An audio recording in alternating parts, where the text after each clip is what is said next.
Rolling in Grace is a podcast created for inspiring hope in others who struggle to be seen and heard on their journey to discover God's purpose in their life with disability and hardships of all kinds.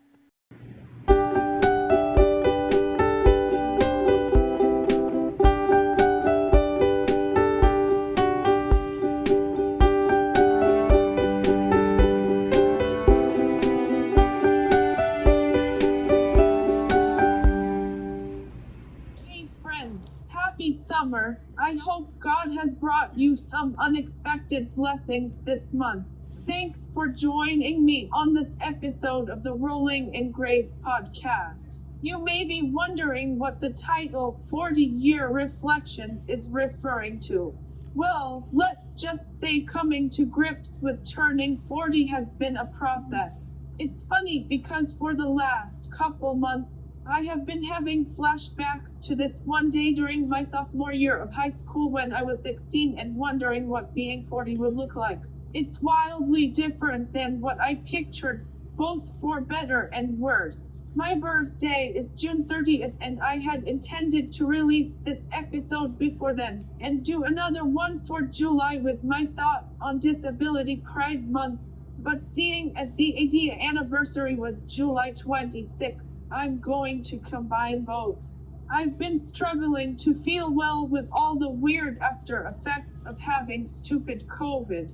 It figures I would avoid it for 3 years and get it 3 weeks before turning 40. When the pandemic first hit, I told God that I would deal with anything else if He would please protect me from getting severely sick from COVID.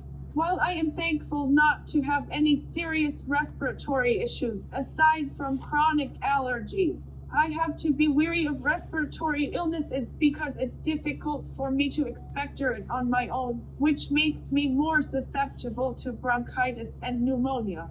So after successfully avoiding the most dangerous strains of COVID as an answer to prayer made me feel invincible and I will admit, a tad cocky in my attitude towards the virus. So, I guess I needed to be reminded that I actually am not Wonder Woman, even though I try to be. Life with a disability, right?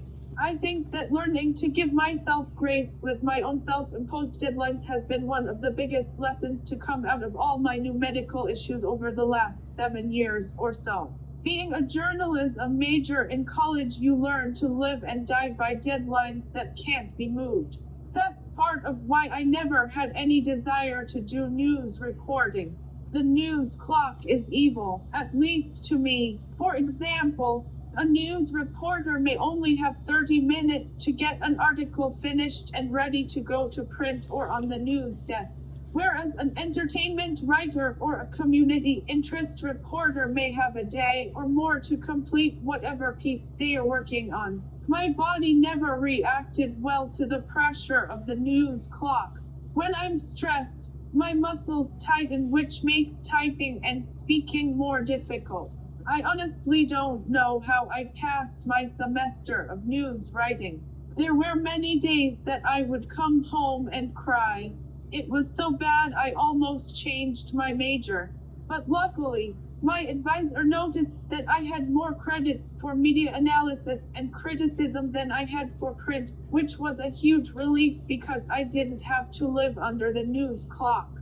All that is to say, even though I still try to give myself deadlines to follow, when my body doesn't have the energy to meet that deadline, I no longer beat myself up because I have also learned my timetable is not God's timetable. If He wants me to finish something at a certain time, He will either give me the strength and energy to do so by my own fingers, or provide me with someone to help, as it says in Philippians 2:13, quote, "For God is working in you, giving you the power and desire to do what pleases Him," end quote. Although, I will say if I am working on a project for someone else, I do appreciate having a firm deadline because it helps me to stay focused and motivated even on the days that I don't feel 100%. Knowing someone is counting on me helps me push through. This whole situation with my creative energy is a big reason why my Rolling in Grace book is taking so long to finish, although I am getting close. Along those lines, I've had a couple friends ask me to talk about what my big dreams are for the book and beyond. So in honor of them, I am going to borrow a birthday tradition from my best girlfriend Kaylee and answer the 3 big birthday questions. They are: what have you learned this year? What is your favorite memory from the past year? And what are you looking forward in the upcoming year? The biggest lesson for my last year is definitely learning to understand that just because God doesn't answer a prayer in the time frame that makes sense to me, it doesn't mean He's not going to answer it at all, or that I should give up praying for that thing. Podcasting is a perfect example. I was really hoping I would be invited to do a podcast interview before my reigning year as Miss Wheelchair Arizona 2022 ended, and I did have one scheduled, but it fell through because I ended up in the hospital. I was really disappointed for several reasons, but just a couple months later, as I was asking the Lord to show me where He wanted to go next, He began pressing the idea of starting my own show on my heart and mind. At first, I thought it sounded pretty ridiculous, but He just wouldn't let it go. So here we are. If you missed it, you can check out my process for setting everything up in the previous episode. And what's more, that very same month, my friend Jennifer Adams, who is Miss Wheelchair America 2014, reached out and asked me to be a guest on her podcast for National Cerebral Palsy Awareness Day. I couldn't have asked for a better first interview.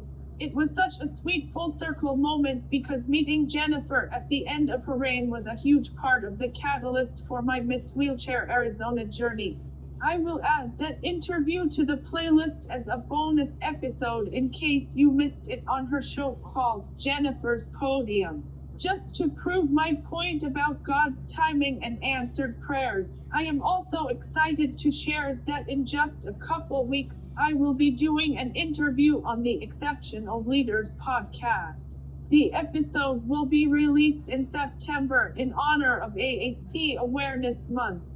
Exceptional Leaders is a podcast dedicated to sharing pearls of wisdom from disability-focused leaders and entrepreneurs to help others create wealth too. I crossed paths with one of the hosts back in March at the AC in the Desert Conference, though we had our first actual conversation on Zoom. I feel like this interview will be more meaningful, encouraging, and have a broader reach than the original one I was supposed to do. That's the beauty in learning to trust God's timing more than my own. Circumstances always work out to serve a greater purpose. Now, as for the second birthday question, my favorite memory from the past year is twofold surrounding my trip to Michigan for the Miss Wheelchair America 2023 competition last August. First, the morning before I left, I was invited to an interview on Good Morning Arizona. This was a cool experience for several reasons. For one, it felt weirdly comfortable and familiar because it kicked my journalism wheels back in gear. I was only really nervous for the couple minutes that I wasn't sure which camera to look into. Secondly, it was a sweet experience because of the genuine enthusiasm and encouragement I received from the anchor who interviewed me. I've had the opportunity to meet a fair amount of celebrities, media personalities, and public figures throughout my lifetime, and it's always interesting to watch their reactions to me and my disability. While most do a good job of covering their unease, I can still tell if they are feeling awkward while trying to gauge the level of my cognizance. It makes me giggle when I can actually see the light bulb turn on at the moment they realize that I am fully competent despite the way my voice sounds. My interview with Tess Raffles at Good Morning Arizona was one of my favorite encounters with the media to date. Although I could tell that talking with a person who has complex communication issues like me was new for her, she immediately got it. Her understanding of my intelligence also helped her grasp the importance of my always assumed competence platform for the disability community as a whole. It was extremely validating for me. She even did a follow-up story on me from the email I sent her about being named third runner-up. She's been so kind and enthusiastic that I actually feel like I now have a friend in the media. That's a blessing I never expected. Along with that, I also cherish the memories of speech night and the crowning ceremony at Nationals. It was then that I fully understood why God had allowed me to endure the 7 years of facing prejudice and misconceptions. It gave him the space to do a bigger miracle through me. My hardships allowed me to refine my message, so it could break down more barriers and change more people's perceptions about those who have disabilities. Winning the title of Miss Wheelchair America 2023 would have been an amazing honor. But what matters more is that God put me in a position where He could speak through me and people were encouraged. That finally brings me to the last birthday question. What am I looking forward to this year? Honestly, I'm most looking forward to finally finishing the Rolling in Grace book and watching how God uses it, both in the disability community and the Christian community at large. The running theme in the book is the various types of pain I've endured, physical, emotional, and mental, etc., and God has shown up in the midst of all of it to walk me through every circumstance and help me find His purpose in it.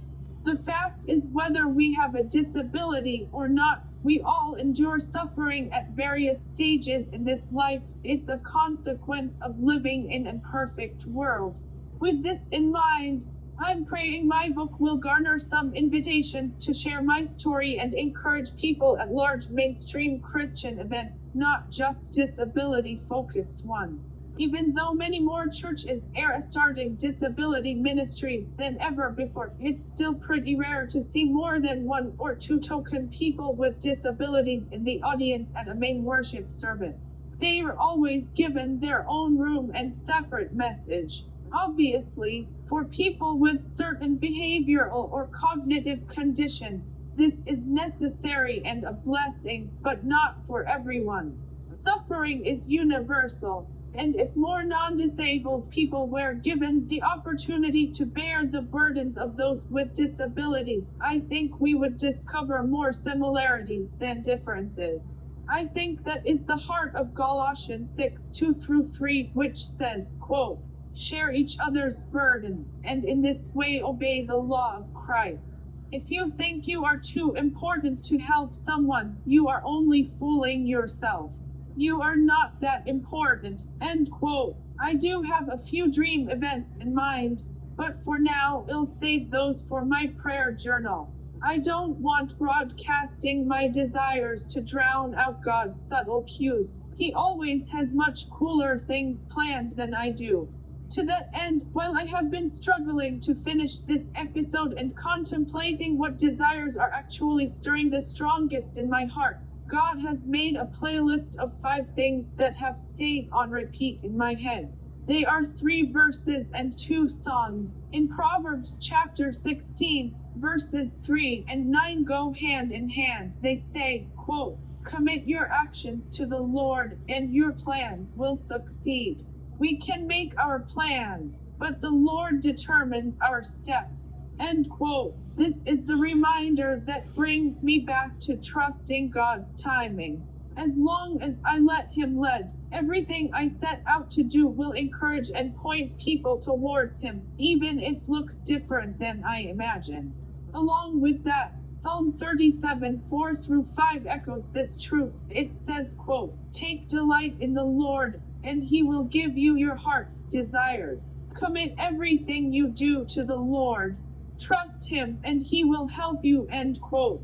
He is constantly teaching me that the more I lean into His presence, especially during difficult times, the more He will transform my self-centered desires into ones that mirror His own heart and serve others. It's just like the lyrics to New Wine by Hillsong, which say, quote, Make me your vessel, make me an offering, make me whatever you want me to be. I came here with nothing, but all you have given me. Jesus, bring new wine out of me. In the crushing, in the pressing, you are making new wine. In the soil, I now surrender. You are breaking new ground. End quote.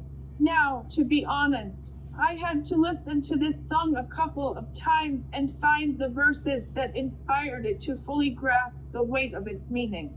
Mark 2:22 says, quote, "And no one puts new wine into old wineskins, for the wine would burst the wineskins, and the wine and the skins would both be lost. New wine calls for new wineskins." End quote.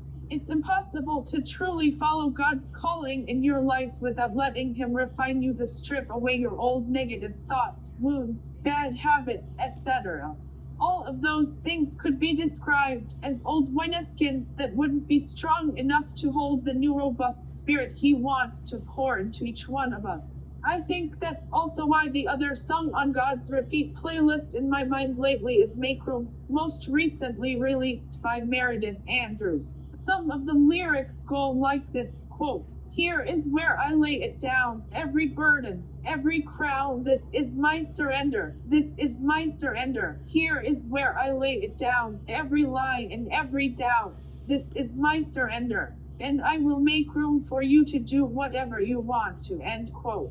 This song remains of the big heart perspective shift I went through a few years ago. When I was in my teens and 20s, I was really big on illustrating how quote-unquote typical my life was despite having cerebral palsy. It'd say things like, "Even though I have a disability, I do my best to live beyond it." I saw it as more of an obstacle I had to navigate around every day than anything else. But when I gave my first public speech at my college graduation, and the response was so huge, I started to realize that maybe God actually did have a very specific purpose for my funky voice and clunky wheels. He's led me to the places He has because of my disability, not in spite of it. With that in mind, I want to end this episode by sharing my most recent thoughts on July being designated Disability Pride Month. As I mentioned at the beginning, July 26th marked the 33rd anniversary of the Americans with Disabilities Act, which puts me in the older half of what's known as the ADA generation, as I was 8 years old at the time of its passage into law. I'm very grateful for this because I was protected from many of the early challenges faced by the trailblazers who came before me. The ones who laid the foundation with legislation like the Idea Education Act. I know I wouldn't be living the life I am without the provisions of the ADA, and while I fully support and celebrate the ideals of July being Disability Pride Month, I can't help but wonder if pride is really the best way to describe the experience. Our goal has always been acceptance, inclusion, and accessibility for all. This requires cooperation, understanding, and respect. The reality is that pride by virtue can quickly make people divisive, uncooperative, and arrogant. That is the exact opposite of our values. Just think about all of the destruction that pride causes in the world every day.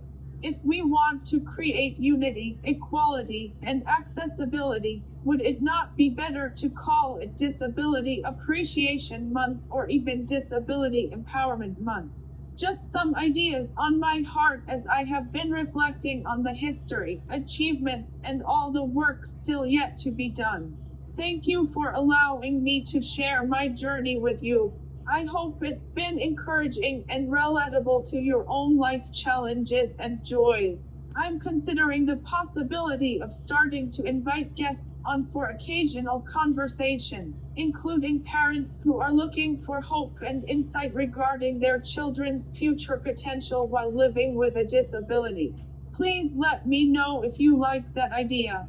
Also, as always, please feel free to send in your questions or reach out if you need prayer. Blessings and peace to you all. And until next time, remember Jesus loves you, no matter what your limitations or struggles are. You are God's masterpiece. He created you to do the good things He planned for you long ago, so keep rolling in grace.